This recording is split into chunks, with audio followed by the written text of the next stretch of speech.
Lo busque. Mientras usted llega a Filipenses 1, meditaba mientras estudiaba esta enseñanza que cada domingo en todas las iglesias alrededor del mundo, pero también entre nosotros los que estamos hoy acá, nos reunimos personas muy distintas. Solo vuelva a ver a su alrededor.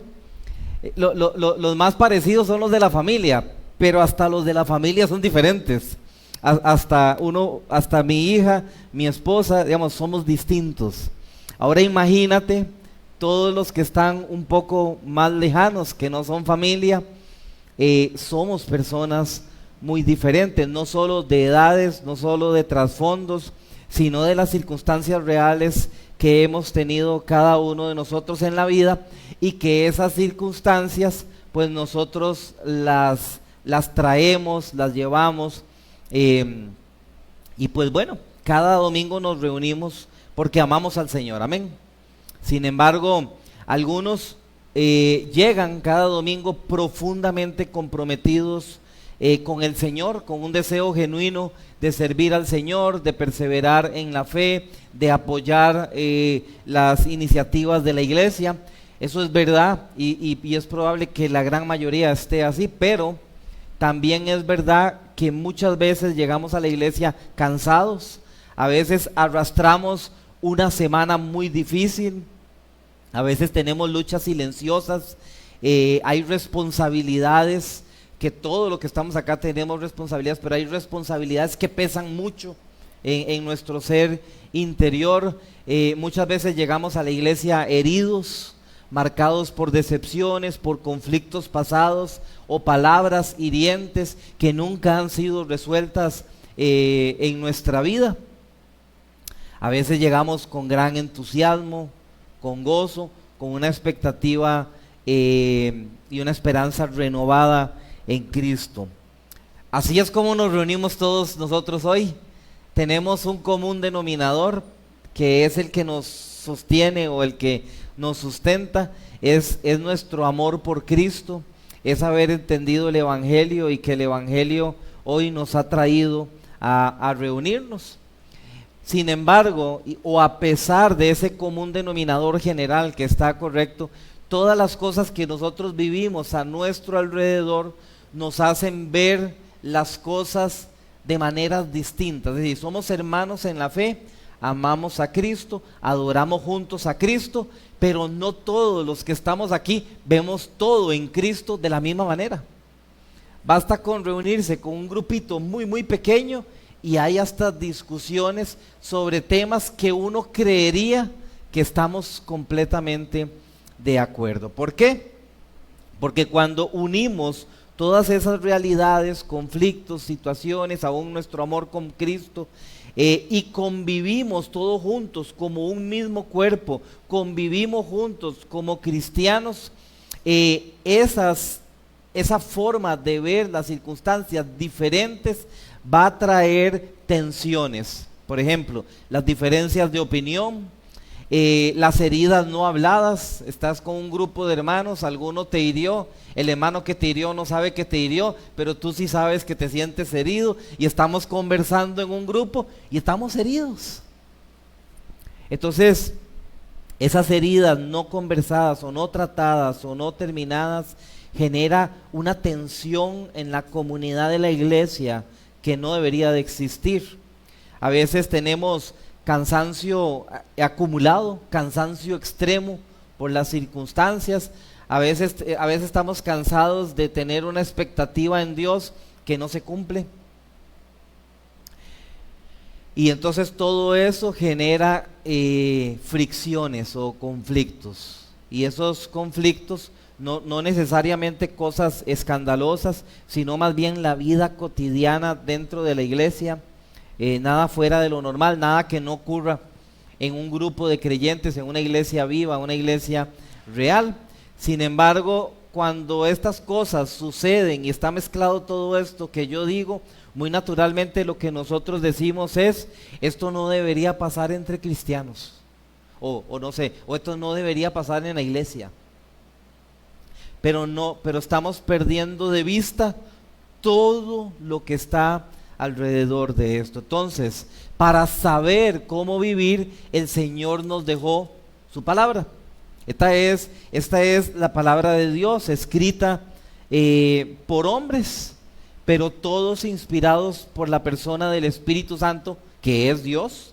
Y entonces Dios puso instrucciones para nosotros para vivir de una manera que sea digna al Evangelio de Cristo, una manera digna a lo que la iglesia no es un museo de santos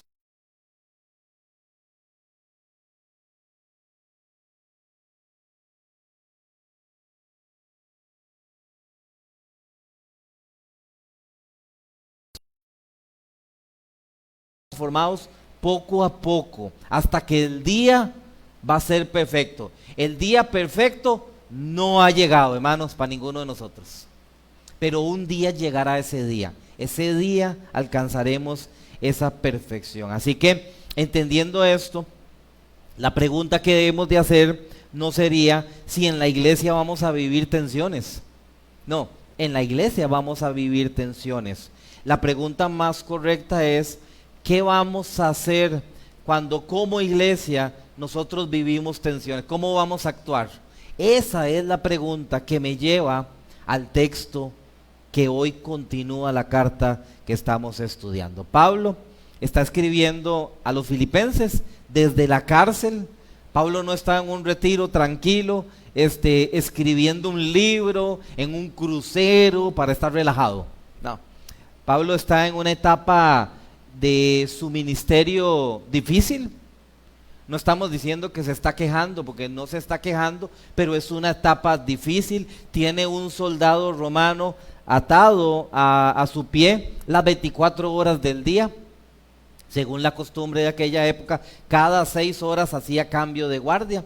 Entonces cada 6 horas tenía un soldado amarrado a su pie las 24 horas del día. En ese contexto él está escribiendo. Sin embargo, decíamos la semana pasada que lo que más le preocupaba no era su propia situación personal, sino la vida espiritual de la iglesia. Es decir, él está sufriendo, está encadenado, está en la cárcel, pero él está pensando cómo debe de actuar la iglesia en medio de los conflictos. En la enseñanza 1 afirmamos que el Dios que comenzó la obra no la abandona. Dijimos, como dice Filipenses 1:6, Él va a ser fiel en completarla. En la enseñanza del domingo pasado, Pablo lo que dice, quiero decirles algo: para mí el vivir es Cristo y el morir es ganancia. Y ahora Pablo, con amor pastoral, él va a pasar de su propia situación personal a hablarle algo a la iglesia. Y lo que le quiere decir es: iglesia, así es como luce, así es como se ve, así es como debe de vivir una iglesia cuando Cristo realmente gobierna su corazón. Pablo pasa del testimonio personal a la vida comunitaria. Es decir, cada uno de nosotros tenemos que de forma personal tener nuestra relación con Cristo. Pero lo que Pablo quiere decir es que no acaba ahí. Tener una relación con Cristo, entrar, salir de la iglesia y qué importa todo lo que pase ahí. No. Pablo dice, hay algo que debemos de hacer nosotros en la vida comunitaria. Ese algo no es meramente comportarnos mejor, no es meramente llevarnos bien, no es meramente evitar los conflictos. Como alguien dijo, no es llevar la fiesta en paz. Pero algunos en la iglesia lo que tratan es de llevar la fiesta en paz, pero eso no es lo que Pablo está hablando. Yo titulé esta enseñanza: vivamos juntos de una manera digna del Evangelio. Eso es lo que Pablo quiere hablarlo. No nace del legalismo, nace del Evangelio esto. Entonces leamos todo el texto desde el 1, del 27, vamos a leer hasta el 2 al verso 4. Dice la palabra del Señor, y leo la Nueva Biblia de las Américas, dice: solamente compórtense de una manera digna del Evangelio de Cristo, de modo que ya sea que vaya a verlos o que permanezca ausente, pueda oír que ustedes están firmes en un mismo espíritu, luchando unánimes por la fe del Evangelio. De ninguna manera estén atemorizados por sus adversarios, lo cual es señal de perdición para ellos, pero de salvación para ustedes, y esto de Dios. Porque a ustedes se les ha concedido por amor de Cristo, no solo creer en Él, sino también sufrir por Él, teniendo el mismo conflicto que vieron en mí y que ahora oyen que está en mí. Por tanto, si hay algún estímulo en Cristo, si hay algún consuelo de amor, si hay alguna comunión del Espíritu, si algún afecto y compasión, hagan completo mi gozo, siendo del mismo sentir, conservando el mismo amor, unidos en espíritu, dedicados a un mismo propósito. No hagan nada por egoísmo o por vanagloria, sino que con actitud humilde cada uno de ustedes considere al otro como más importante que a sí mismo, no buscando cada uno sus propios intereses, sino más bien los intereses de los demás.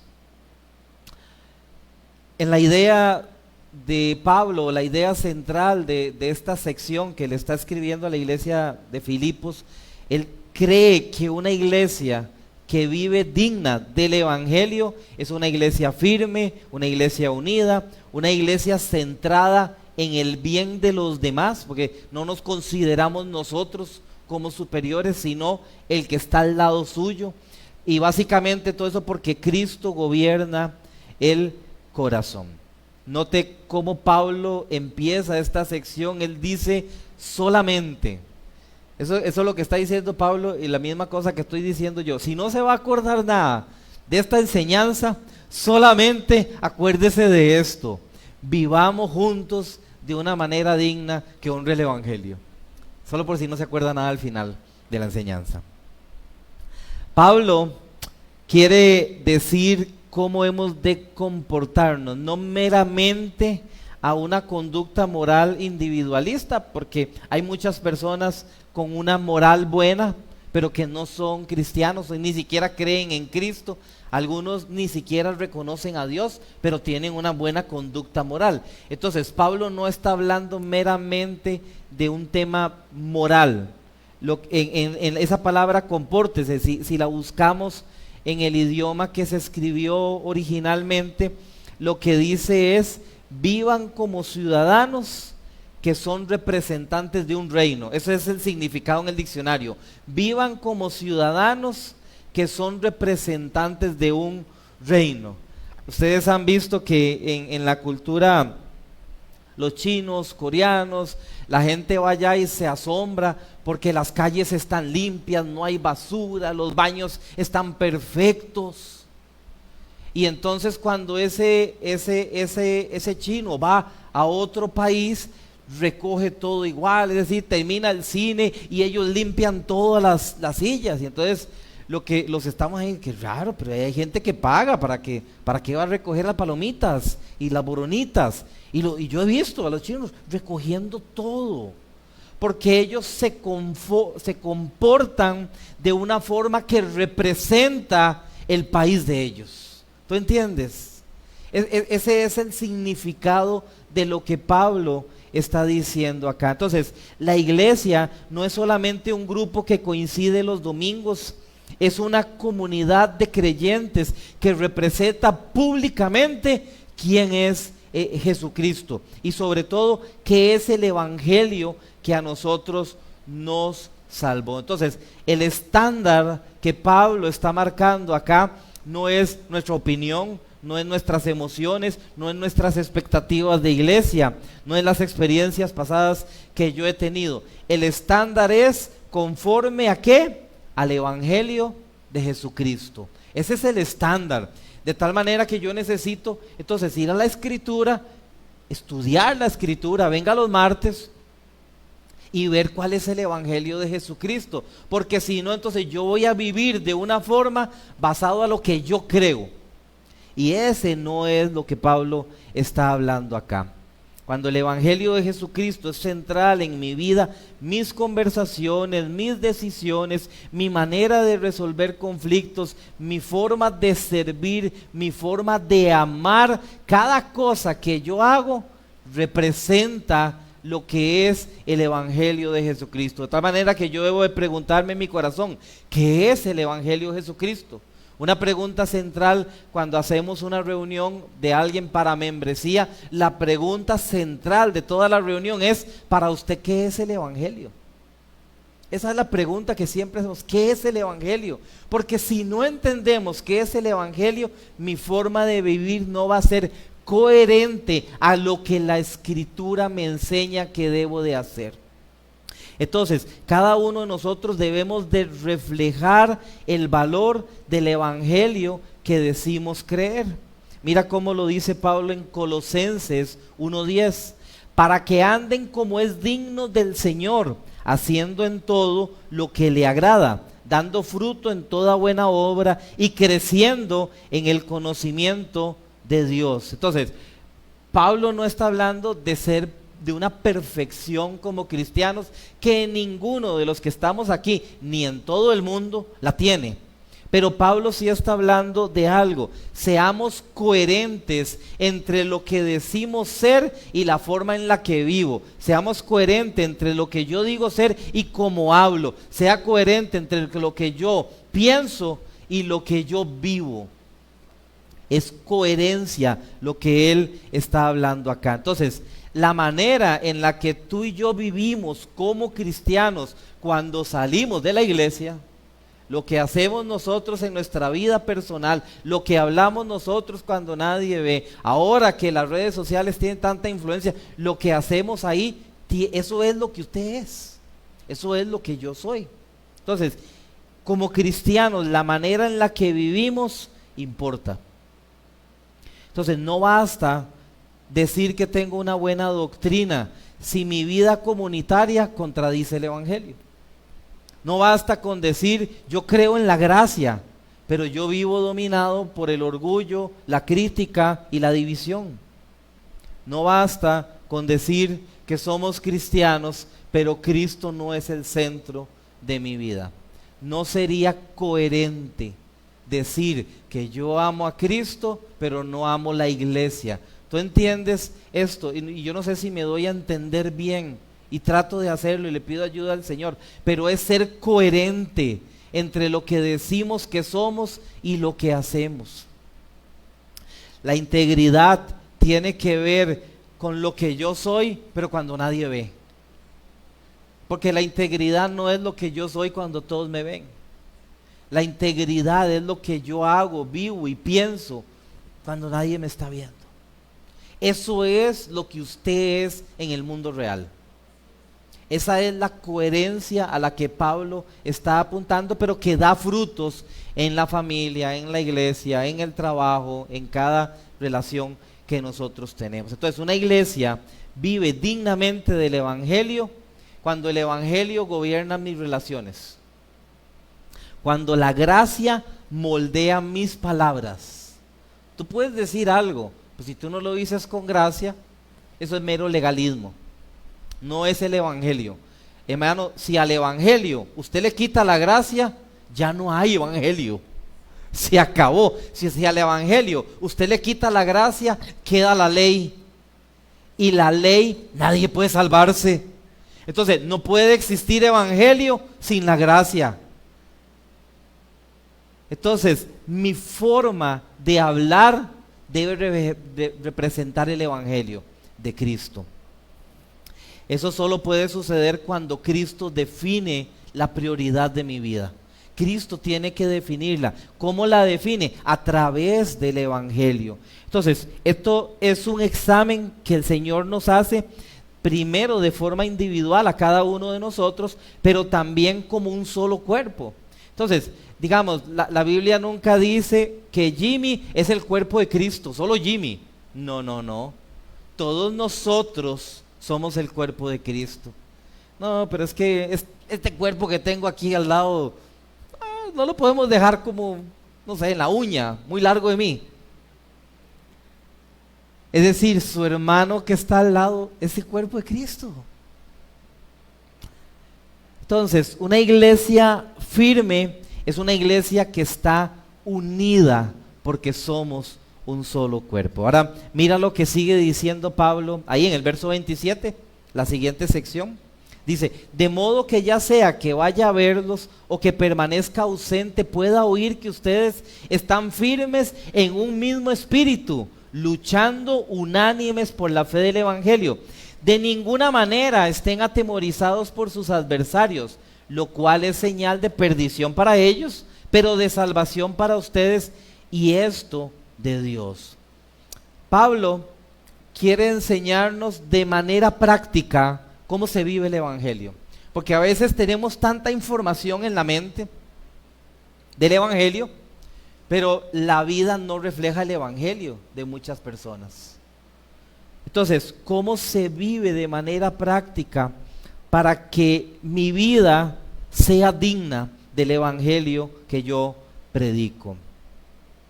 No solo se trata de actitudes internas que hemos de tenerlas, pero Pablo está hablando también de la postura visible que nosotros tenemos frente al mundo. Y lo primero que Pablo menciona en esta parte es la constancia. Dice, ya sea que vaya a verlos o que permanezca ausente. Esto es importante, porque a veces parece que solo cuando nos ven somos constantes. Pablo está diciendo que una iglesia fiel no depende de la presencia del líder. Una iglesia fiel reconoce que el líder se llama Cristo. Entonces, la vida digna del Evangelio no es una mera actitud momentánea, sino una convicción profunda que yo tengo acerca de quién es mi Señor. Entonces, la iglesia madura no vive para impresionar a los que los observan. La iglesia madura, me refiero no a la iglesia Casa de Discípulos, sino a todas las personas que conforman la iglesia. Vivimos para honrar a Cristo, porque Él es el que está mirando. Pablo dice, ya sea que yo los vaya a ver o que no los vaya a ver, compórtense de esta manera. Pablo dice que yo pueda oír, ¿qué dice ahí? Que están firmes en un mismo espíritu, luchando unánimes por la fe del Evangelio. Hermanos, ¿qué significa firmes? ¿Cómo es firmes? Esa es la imagen de una persona que no se mueve de su lugar, que no retrocede a la presión. Yo no sé si usted ha visto esos soldados en Europa, donde los reinos que están firmes, y entonces las personas son malas y están al frente y les hacen muecas y les dan vueltas y se ríen. Y usted ha visto al soldado, no se mueve. Ok, esta es la imagen que tiene Pablo al hablar de esto. Recuerda que él está en una cárcel, está con romanos, está con soldados que están firmes. Imagínate al soldado que le dicen, amárrese a ese señor y no se mueva. Son soldados que están firmes. Esa es la imagen que tiene Pablo. No me refiero a rigidez orgullosa, no me refiero, esa no es la firmeza que está hablando aquí, sino estabilidad espiritual, que da estabilidad emocional, que da estabilidad en su vida, que da estabilidad en todo. Estén firmes. Esto se trata del Evangelio. Esto es lo que va a hacer, lo que hizo el Evangelio en tu vida. La gracia que Dios te dio a ti te da la capacidad de estar firmes y soportar la presión. ¿Por qué el soldado de esa reina afuera del castillo, por qué está firme? Probablemente, si usted investiga un poco, tuvo entrenamiento severo, tuvo capacitación fuerte, se entrenó para eso. No crea que ese soldado, cuando le cuentan un chiste, no lo está oyendo, pero no se va a reír. Si al soldado le cuentan un chisme, no se va a mover.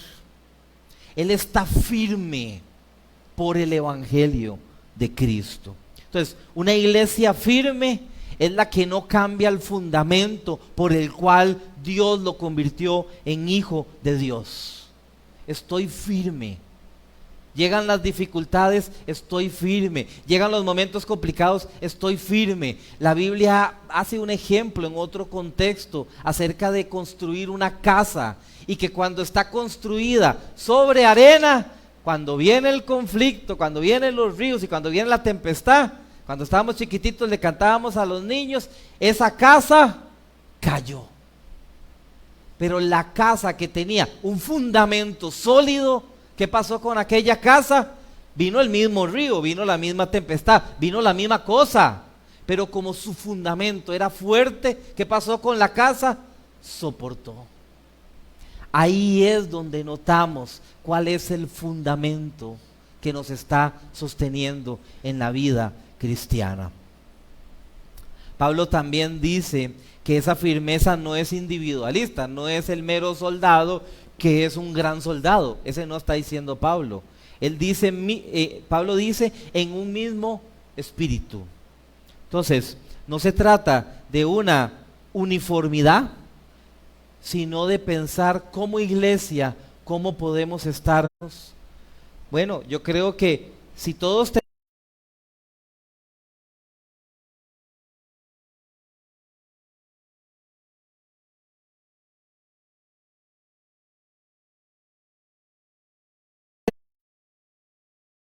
ese grupo no está firme. Pero si Cristo es el centro, entonces estará firme, porque eso nos da una esperanza. ¿Cuál es la esperanza que nosotros tenemos? Es Cristo, pero es el evangelio de Cristo para nosotros. Y entonces cuando el evangelio está en nosotros, tenemos una misma dirección por la cual caminar. Caminamos en comunidad y no caminamos en aislamiento. Pablo también dice que lo que estamos haciendo juntos es luchando unánimes, pero con un objetivo. ¿Qué dice el texto? Por la fe del evangelio.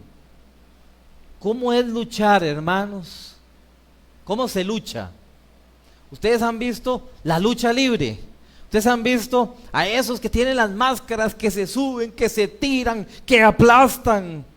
Usted ha visto luchar, que se les tira y van con el codo y ¡guau! Y hasta que rebota el otro. Hermano, nadie puede decir, hermano, mire, yo soy cristiano, pero aquí estoy esperando la segunda venida de Cristo. No, o sea, si estamos esperando la segunda venida de Cristo, pero la fe es activa.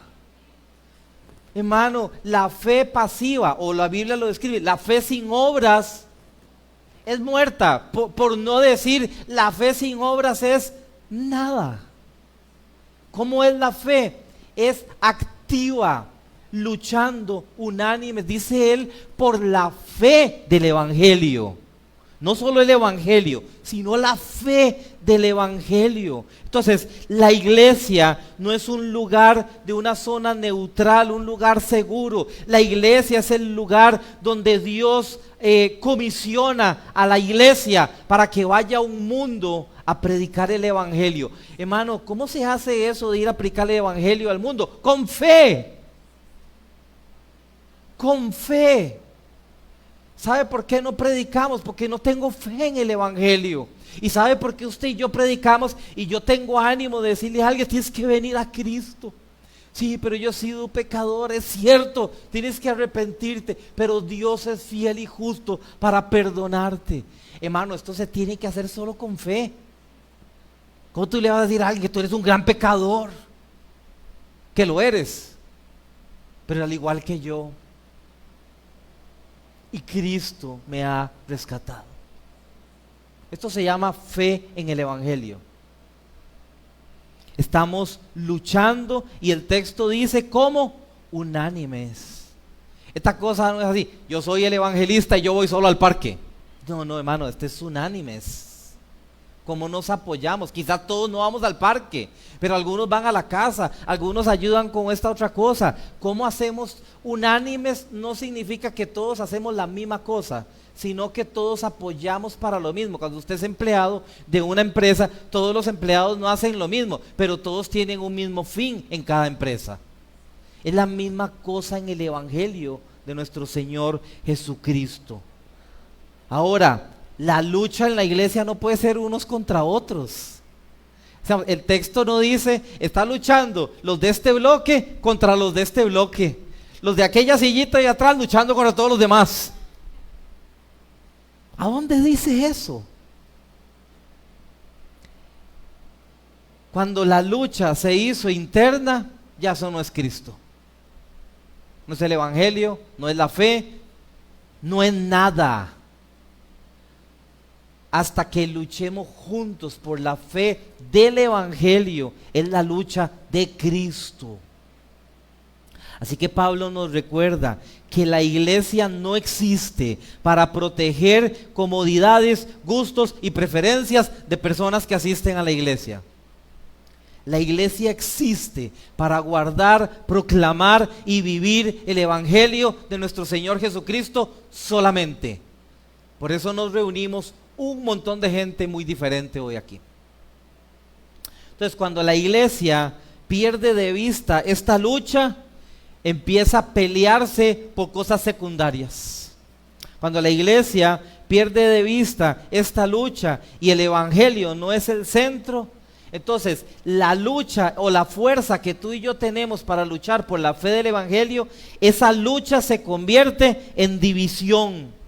Entonces la iglesia se divide porque el objetivo no era la fe del evangelio. El objetivo era lo que usted quiera. Pero si hubiera sido esto, estaríamos unánimes y juntos luchando por una sola cosa: que Cristo sea conocido en mi barrio, en mi comunidad, en mi casa. Eso es lo que Pablo está diciendo. Ahora, cuando la iglesia vive de esta manera, no es que no va a venir adversidad. Pablo lo sabe. Si usted sigue leyendo el texto, él dice, verso 28, de ninguna manera estén atemorizados, ¿qué dice? Por sus adversarios. Pablo no niega que va a venir oposición. Es más, Pablo la da por sentada, ni siquiera les pregunta, cuéntenme, ¿cómo les está yendo? ¿Ha habido oposición? No, Satanás quiere destruir la iglesia de Cristo y lo hace desde adentro para llevar temor. Lo que dice el texto es, no estén atemorizados por sus adversarios. El temor no gobierna la iglesia, hermano. Cristo es quien gobierna su iglesia. Sin embargo, Pablo sabe que los que estamos en la iglesia somos seres humanos, somos personas. Y a veces tenemos temor y a veces hay circunstancias. Y la palabra que Pablo usa acá es intimidados.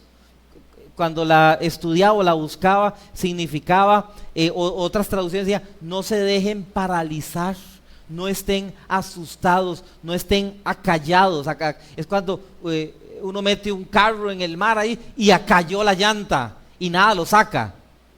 Esa es la palabra que Pablo está usando acá. Una iglesia intimidada es una iglesia que deja de hablar de Cristo, deja de creer en Cristo, deja de servir, deja de avanzar. Es una iglesia que se detiene. Hermano, ¿qué iglesia es usted? Sin embargo, una iglesia centrada en el evangelio va a enfrentar oposición, pero sin pánico. Si usted ha visto personas que en algunos momentos enfrentan una circunstancia compleja, esto es a nivel humano, pero algún accidente y se volcó el carro, dio vueltas, 3 están muertos, se cayó el bus en el guindo y alguien salió, alguno está paralizado, no se mueve. Pero usted verá a alguno que está moviéndose. ¿Qué tiene? ¿Qué le ayudo? ¿Qué hago? Traigan esto, amarre aquí. ¿Por qué este está paralizado y por qué este no? La iglesia que centra su vida en el evangelio es una iglesia que no pierde su esperanza. La aprobación del mundo no es su vida. La aprobación del Señor lo es. Y si el Señor dice que he de actuar de esta manera es la que voy a actuar, a pesar de lo que quiera decir la oposición. Hay dos afirmaciones o dos lecturas que hace Pablo acerca de la oposición. Son opuestas la una con la otra. Dice el texto, lo cual, o sea que esta oposición que está hablando, dice, lo cual es señal de perdición para ellos, para los que están intimidando. Para ellos esta iglesia está perdida, pero de salvación para ustedes, ¿sí? Para los que están en la iglesia es de salvación. Y Pablo afirma, esto es de Dios. Como que ambas cosas es algo que Dios está permitiendo. Entonces son realidades. Una iglesia firme, unida, sin temor, produce dos interpretaciones. Para los adversarios de la iglesia es una señal de perdición, porque según ellos esa iglesia está resistiendo a la obra de Dios. Es lo que Pablo está diciendo acá en el texto. Pero para la iglesia de Cristo es una señal de salvación. No porque la iglesia se salvó sola, sino porque esa iglesia ha comprendido la gracia de Dios para salvación. Pero adicional de ello, la iglesia de Filipenses que está escribiendo, la iglesia sabe que el que comenzó la buena obra va a ser fiel en completarla, pero que mientras se completa el final de la obra, la iglesia sabe que está en un proceso. Hermanos, la iglesia de Cristo, hasta el día que el Señor la llame a su presencia, es una iglesia que está en proceso. Entonces Pablo remata su frase diciendo, y esto es de Dios. Básicamente lo que él dice es, ni la oposición, ni la perseverancia que ustedes han tenido, ambas cosas son parte de la soberanía de Dios. Él lo que está diciendo es, todo lo que la iglesia vive está bajo el gobierno de Dios. Y el Señor dice, yo estoy en control de todas estas cosas. Así que la iglesia firme no es una iglesia orgullosa, porque si no, ya eso sería todo lo contrario, sino que la iglesia firme descansa en la obra de Dios para su iglesia. Hermano, vaya con su Biblia un momento a Hechos 4. Ahí se devuelve un poquito. Hechos 4, en el verso 29, para que mira que esto, la iglesia ha vivido esto siempre. Hechos 4 y verso 29. Dígame amén si llegó. Amén. Dice, ahora, Señor, considera sus amenazas y permite que tus siervos hablen tu palabra con toda confianza, mientras extiendes tu mano para que se hagan curaciones, señales y prodigios mediante el nombre de tu santo siervo Jesús. Después que oraron, el lugar donde estaban reunidos tembló y todos fueron llenos del Espíritu Santo y hablaban la palabra de Dios, ¿cómo? Con valor. De nuevo. Entonces, Satanás trae temores a la iglesia. ¿Con cuál objetivo? Bueno, básicamente para que los siervos del Señor se detengan de predicar. Verso 29, está ahí escrito en su Biblia. O sea, ese sería el objetivo de Satanás, básicamente detener la predicación del evangelio. Sin embargo, desde el inicio Dios ha usado iglesias firmes en medio de oposición para seguir dando testimonio de su poder y de la verdad del evangelio. Entonces, estas no son cosas que pasan en la actualidad de la iglesia de Cristo. Estas son cosas que están pasando en Hechos 4. La iglesia acaba de nacer en este texto. Y ya en este texto habían amenazas, había oposición. Sin embargo, en este texto Cristo seguía siendo glorificado, porque ellos siguieron hablando la palabra de Dios con valor. Eso es lo que quiere el Señor.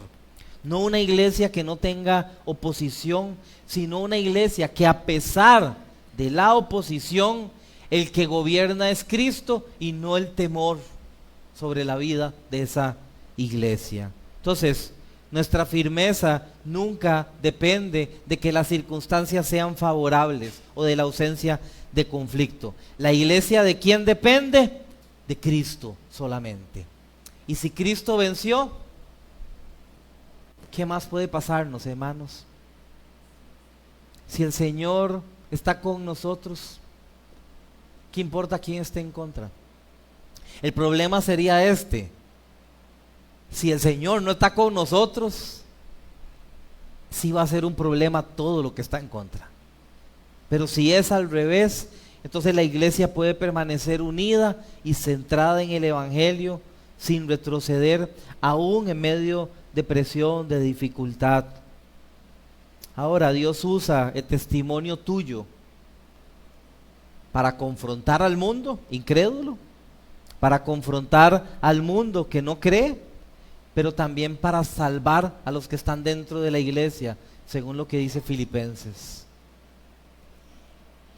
El cristianismo no puede ser individual. El cristiano individual es frágil.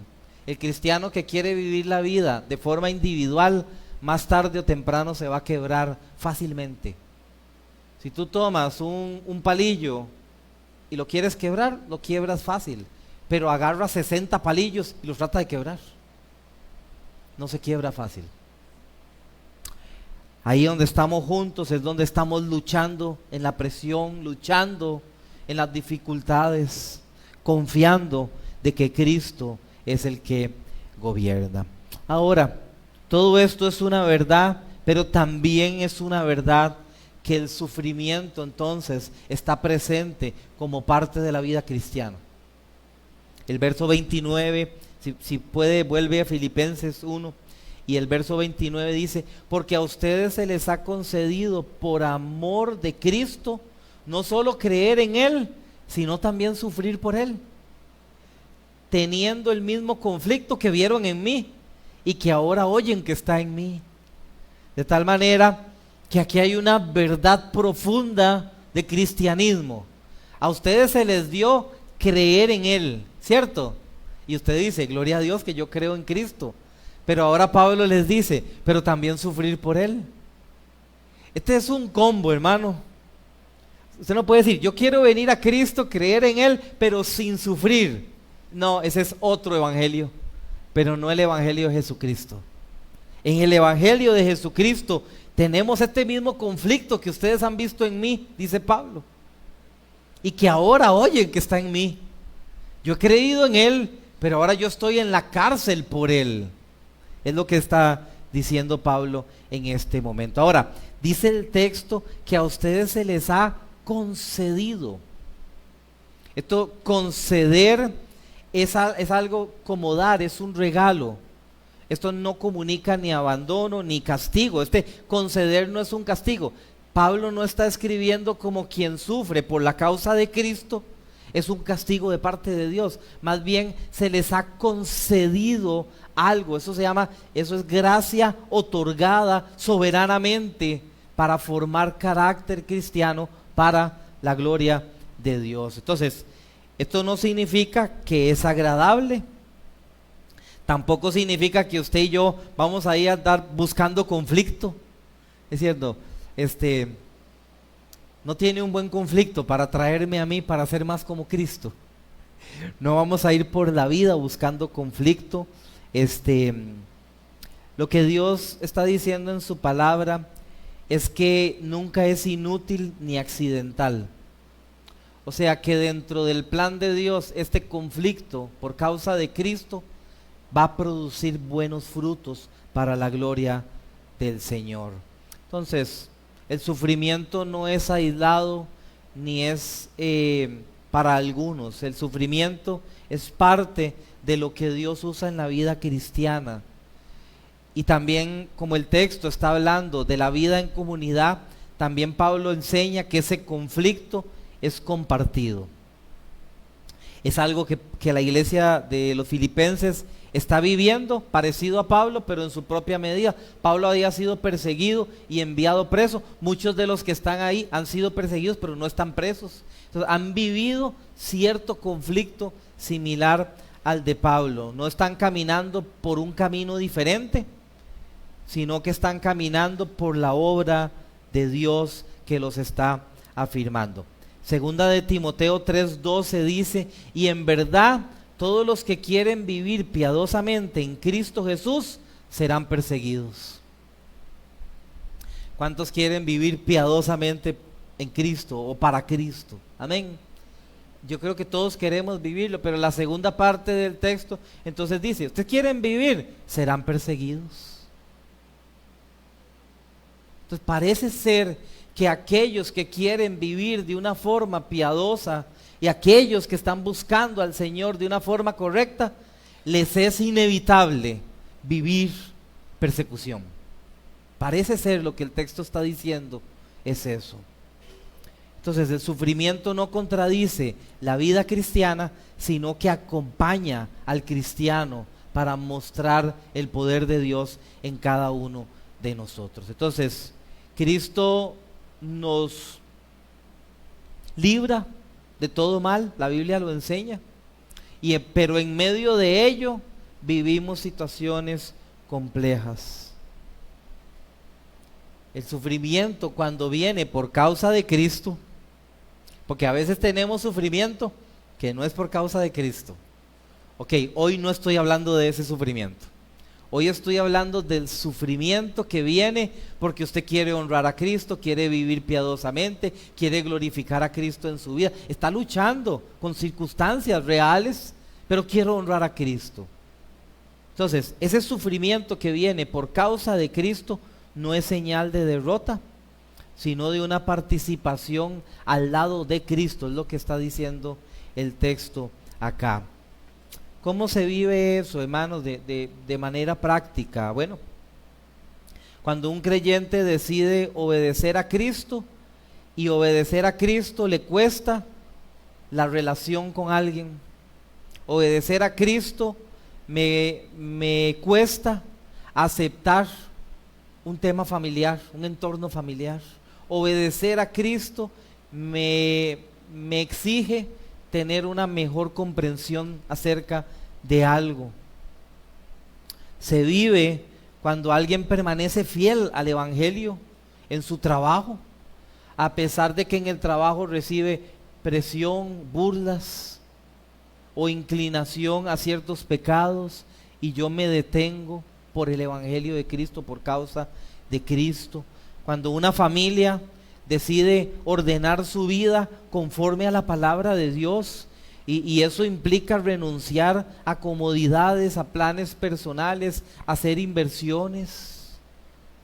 Se vive cuando una iglesia camina con fidelidad a Cristo, a pesar de que eso signifique tener menos tiempo, menos recursos, menos reconocimiento.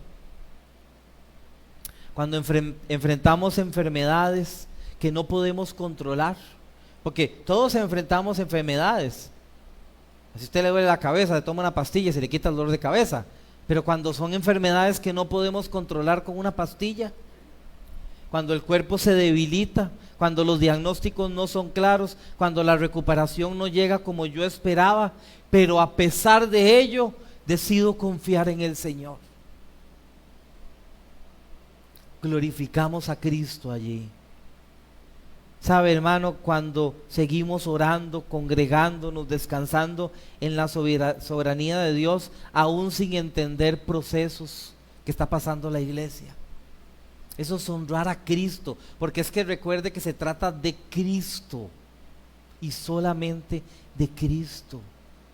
Cuando las fuerzas ya no dan más, y a pesar de ello, usted y yo seguimos confiando en Cristo, luchando unánimes por la fe en el Evangelio. No controlamos el resultado, hermanos. La peor frustración de nuestra vida es creer que podemos controlar el resultado. Pero sí podemos descansar en la fidelidad de Dios a pesar del resultado. Esto no es ser un derrotado. Eso no significa que Dios se ha apartado de nosotros. Eso es la evidencia de que hay un fruto real del Evangelio, aunque el fruto venga acompañado de dolor muchas veces. Participar de la obra de Cristo compartimos sus promesas, compartimos sus regalos, compartimos su camino, pero también comparto su sufrimiento. Es decir, si Cristo fue despreciado, si Cristo fue rechazado, si Cristo fue golpeado y molido, ¿qué te hace creer que tú eres cristiano y no vas a recibir las mismas cosas? El discípulo no es mayor que su maestro. ¿Por qué nosotros seríamos mayor de no recibir esto? La Biblia lo que dice es que ese discípulo va a ser perfeccionado en todo. ¿Cómo nos perfecciona el Señor? ¿O a través de qué nos perfecciona el Señor? Bueno, Dios usa algún tipo de sufrimiento. Sin embargo, no todo sufrimiento es por Cristo. Pero cuando es por Cristo, va a afirmar tu fe, va a purificar tu vida, va a santificarte, va a haber frutos visibles de santificación. Van a haber frutos, hermano, los frutos son, en un árbol, los frutos son para adornar el árbol, o los frutos son para que la gente llegue, los arranque y se los coma. ¿Para qué son los frutos en el árbol? ¿Para que se vea lindo el árbol? No. Frutos visibles. La gente tiene que agarrar el fruto y comer. Ahí es donde el evangelio prospera y avanza y se da su gloria. En la vida cristiana, hermanos, hay dolor. Entonces yo podría decir, la vida cristiana duele, hermano. Duele, duele, duele. Sin embargo, no interpretamos las pruebas como que Dios nos abandonó. Por el contrario, como tuve fe en Él, Él me está haciendo participante de la misma cosa que Él ha vivido. ¿Qué hace eso en nosotros? Bueno, yo creo que apoyarnos más. Cuando sufrimos juntos, oramos más los unos por los otros. Cuando la gente sabe que como pastores hemos tenido sufrimiento, constantemente nos llegan mensajes, hermano, estoy orando por usted. Entonces me gozo por el sufrimiento, porque ponen a los hermanos a orar más por mí. Nos hace más dependientes del Señor. La gente dice, pero estamos confiando en Cristo. Digo, qué dicha que ya no está confiando en mí. Porque, hermano, nosotros vamos a fallarle, pero Cristo no. Y el trabajo de nosotros como pastores es llevarlos a que usted crezca en su relación, no con nosotros, sino en Cristo. Entonces Dios usa aún las pruebas para fortalecer su iglesia y para hacer visible la esperanza del evangelio que tú y yo creemos. Ahora mira cómo ya Pablo cierra está cerrando esta unidad, capítulo 2 y verso 1.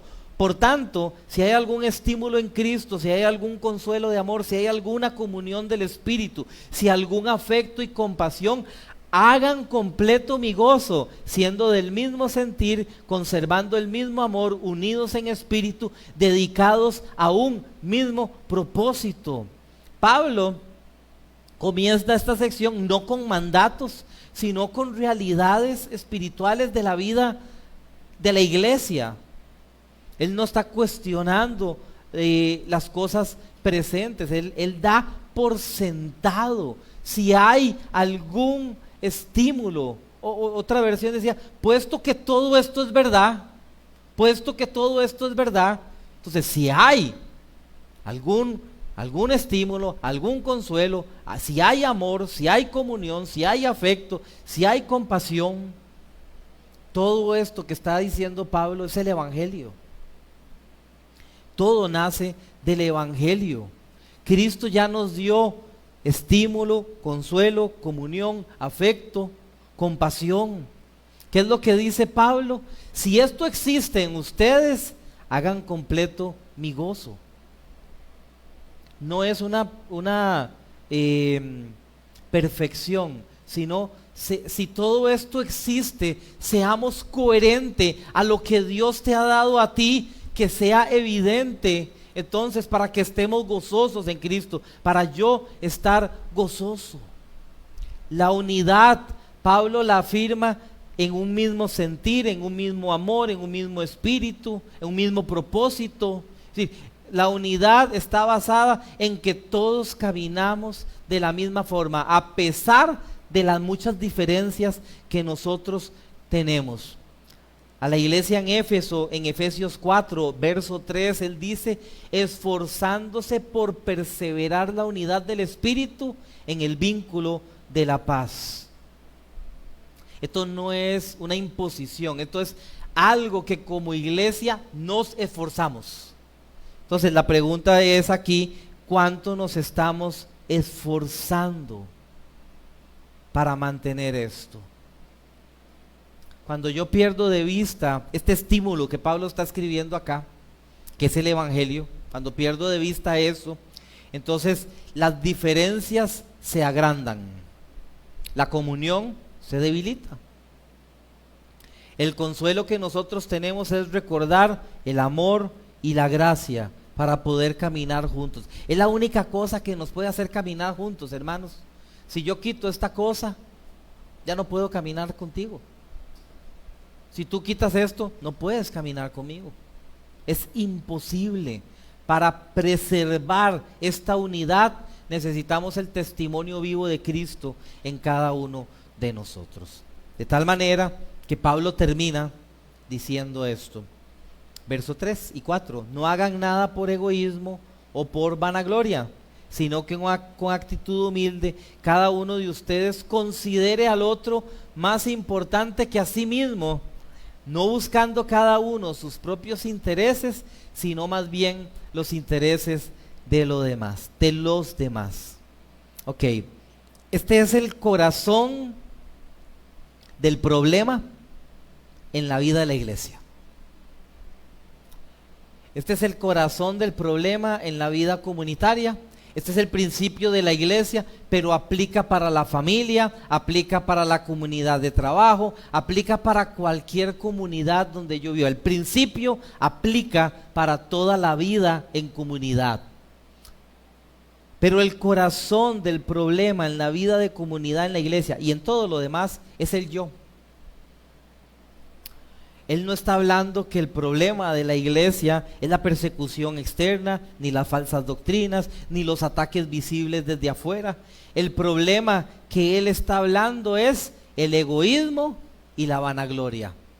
Ese es el problema que está diciendo acá. Este es un problema más problemático, porque los ataques desde afuera son muy visibles, pero desde adentro esto es sutil, esto es peligroso. Esta cercanía, si no se vive con discernimiento y se infiltra en el corazón del creyente, entonces se infiltra dentro de la iglesia.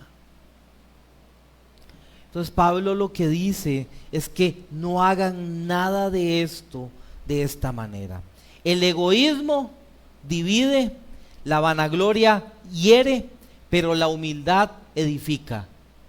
El egoísmo divide, la vanagloria hiere, pero la humildad edifica. Entonces, ¿cuándo aparece el egoísmo en un cristiano? Bueno, cuando la persona empieza a pensar: mis necesidades son primero, nadie me entiende aquí, yo merezco algo mejor. Si yo hiciera esto, lo haría de esta manera. La vanagloria aparece cuando empezamos a buscar mi reconocimiento. La vanagloria está presente en la comparación siempre. Cuando queremos que nuestro punto de vista prevalezca. O sea, no podemos tener una conversación. Cuando medimos nuestro valor por lo que hacemos y que en medio de lo que yo hago, ¿qué piensan de mí? Esa es la única ganancia que va a tener.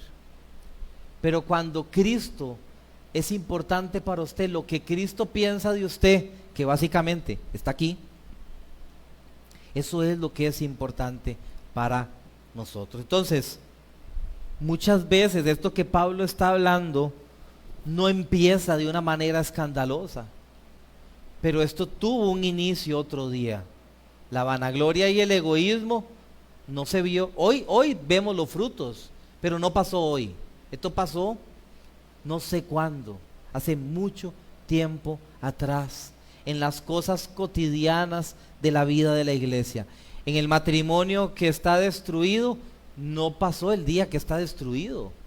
Esto pasó hace mucho tiempo atrás, en las cosas cotidianas del matrimonio. Los que están cansados de estar en un trabajo y que ya no quieren, esto pasó hace mucho tiempo atrás.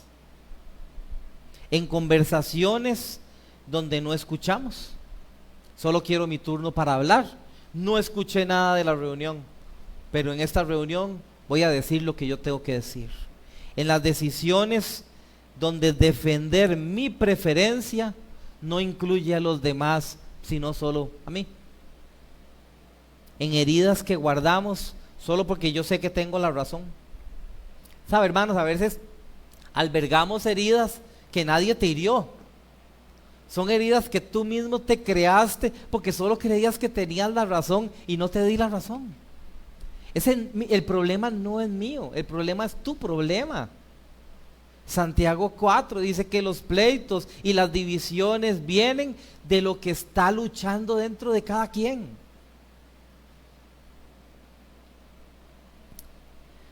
Cuando servimos a Dios, esperamos reconocimiento, y si nadie nos da una palmadita y nos dice qué bien lo hiciste, qué bien que predicaste, entonces me voy frustrado para la casa.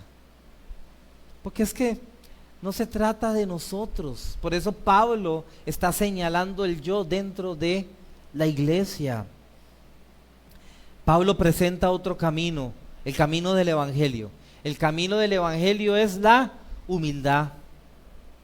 La humildad no consiste meramente en que tú no pienses en ti. Eso no es la humildad. Pero algo importante es que sí deberíamos de pensar menos en nosotros mismos. Si hay alguien en que usted y yo pensamos bastante, es en nosotros mismos. Mire, hermano, no debería ya estar comiendo. No debería dormir más. Casi no dormí. Tengo que descansar. Yo debería estar ganando más dinero. En este trabajo no me aprecian. Todos mis compañeros no hacen nada. El único que trabaja aquí soy yo. Y sí, porque usted es el cristiano, usted debería trabajar siempre. Es que pensamos demasiado en nosotros. Y entonces Pablo desplaza el centro del corazón del yo hacia Cristo. Hacia Cristo y al bien de los demás. Pablo dice que debemos de considerar a los demás como superiores. ¡Wow! Hermano, ¿cómo serían mis palabras, mis redes sociales, mi relación con mi esposa, mi relación con mi hermano? Si usted considera a todos los demás como superior, ¿cómo sería, hermano? ¿Cómo se vive? Me encantaría hacer una obra de teatro que se llame Considerar a los demás como superior. Es alguien que se entrega y se entrega y se entrega. Evidentemente, al que yo considero como superior, jamás consideraría hacerle daño a esa persona. ¿Quién es el superior de todos, hermanos? Es Cristo. Básicamente es como considerar a todos a ese nivel. No porque sea Cristo, sino por el amor de Cristo en esa persona. Entonces, Pablo no está diciendo que ignoremos nuestras responsabilidades. No es que yo considero a todos los demás como superiores y entonces todo mi dinero de la comida de la quincena de mi casa se la voy a dar al pastor David y dejé a mi casa desprovista. Eso no es lo que está diciendo aquí. Lo que sí está diciendo aquí es: no descuiden su vida espiritual. No descuiden su relación con Dios, porque en el momento en que la descuidamos, el yo se hace más importante. Vivir encerrado en nosotros o vivir en Cristo. Recuerda, para mí el vivir es Cristo. Ahora, de manera práctica, Él está explicando qué significa vivir es Cristo. de manera práctica, hermano, cómo mis palabras afectan a otros. ¿Tú sabes cuánto tus palabras afectan a los demás? Tú sabes, como esposo, como esposa, como mamá, como papá, como amigo, como hermano de sangre, lo que tú dices para los tuyos, ¿cuánto esto afecta a la persona? ¿Cuánto hiere? Hay personas que recuerdan lo que dijo un papá o una mamá hace 25 años, que está herido. Entonces Pablo dice que todo lo que hables sea para edificación de los que escuchan. Esto es vivir de esa manera. Hermano, a veces le exigimos cambios inmediatos a hermanos que están empezando en la fe,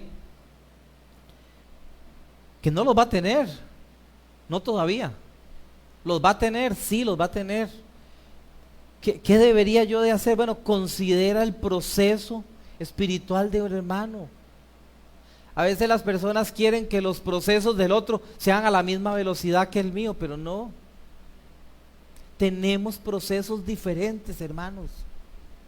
Considera eso. Hermano, la paciencia.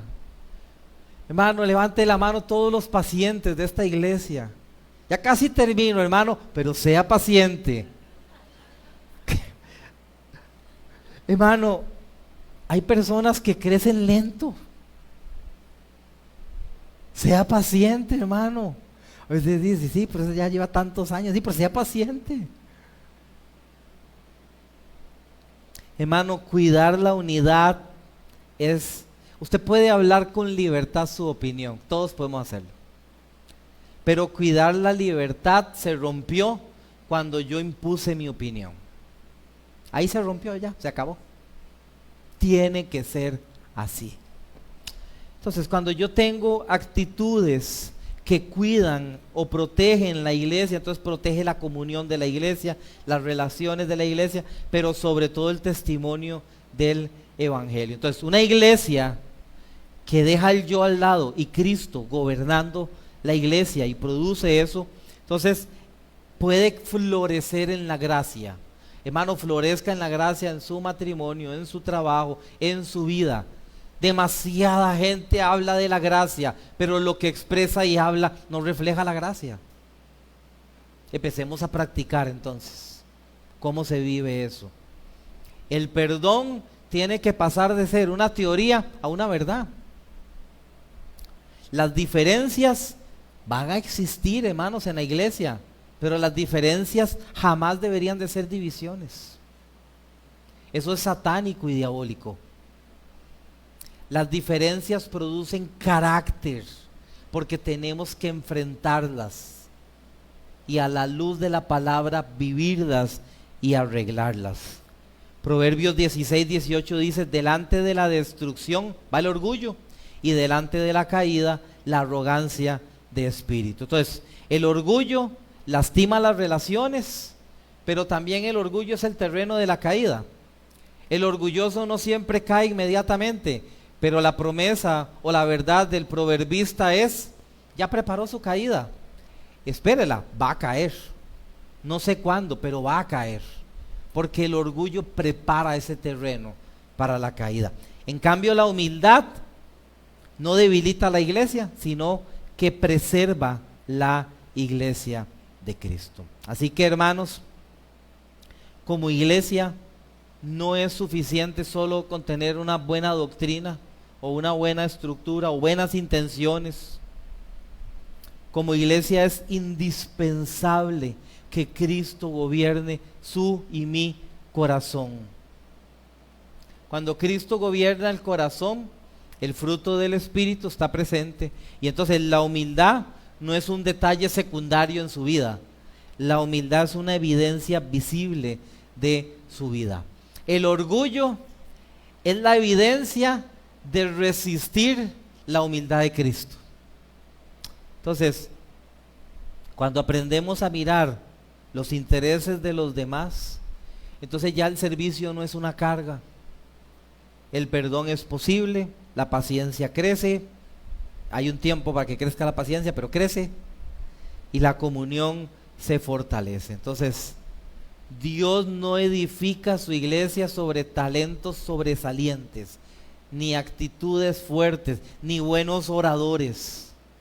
Dios edifica su iglesia sobre corazones rendidos a Él, porque la promesa es: yo mismo voy a edificar, pero esta iglesia, mi iglesia.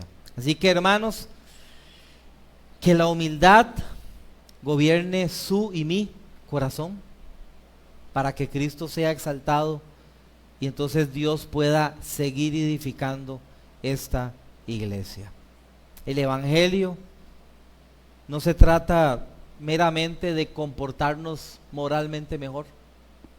Hemos de hacerlo, pero no es solamente eso.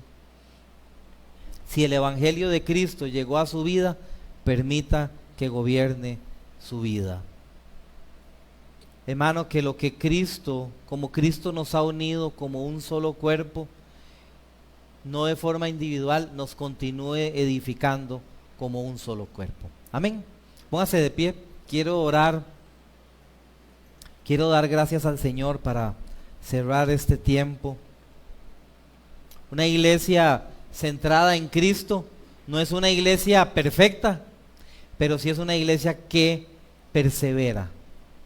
Una iglesia centrada en Cristo no es una iglesia libre de tensiones, pero es una iglesia que enfrenta las tensiones con gracia.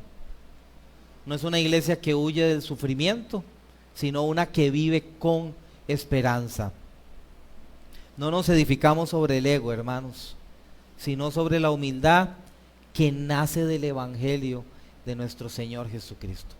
Que el Señor nos conceda gracia, hermanos, para vivir de esta manera, de una manera digna del evangelio de Cristo. Señor,